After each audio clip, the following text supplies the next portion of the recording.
It's only a customer service job, but circumstances make it a customer service job that very, very few have wanted to leave. February 1st was a Wednesday and most of our team was working from home.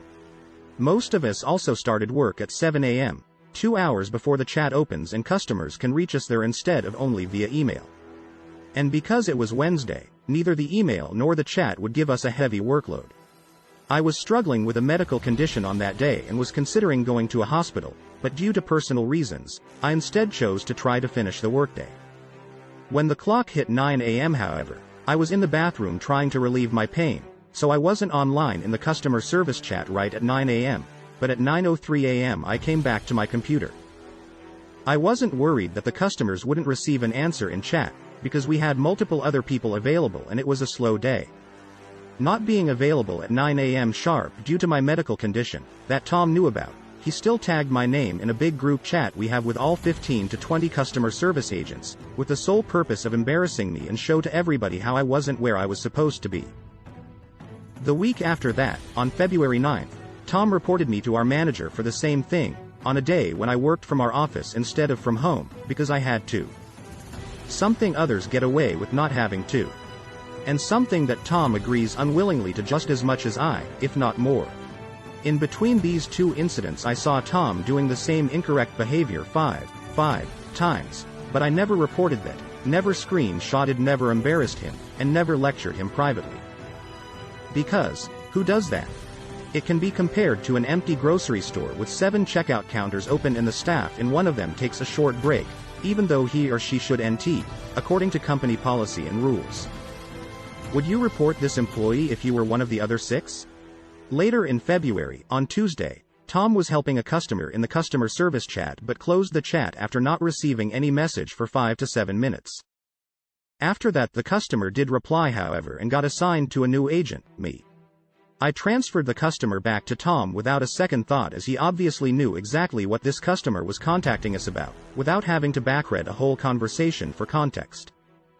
Tom however saw his opportunity to report me to manager yet again for working incorrectly. Manager then contacted me, and I requested to see the case, to see the ticket in order to defend my action, but I was ignored by both the manager and the team leader on duty. Tom only answered, "Never message me one more time. What do you want? And, are you trying to cause a fight?" when I messaged him. Tom had again found something to report me for and at the same time have the rulebook on his side. But it being the effective way of working for both us agents and the customers, the team has had a silent agreement to work like this, or at least I argue so. At least I argue so, and at least I have trained new colleagues for 4.5 years so, without taking it to any extremes and only in obvious cases.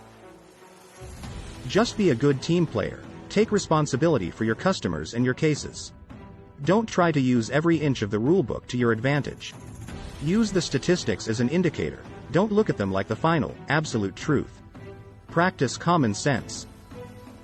I did not get any response from the agent with TL responsibility or the manager when I said, "Let's look at the ticket," or, "What is the ticket ID to the case I am accused of working incorrectly in?" for all Wednesday and all Thursday.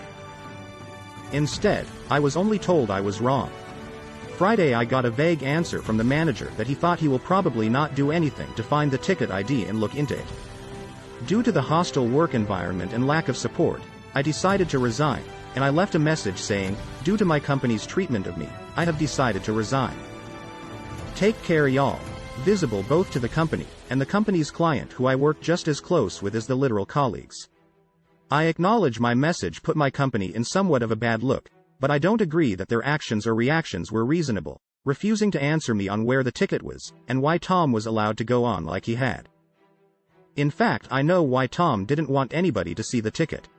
While being correct on paper, he was using the ugliest of strategies to gather quick points in statistics instead of being a helpful customer service agent, or even helpful and polite to colleagues.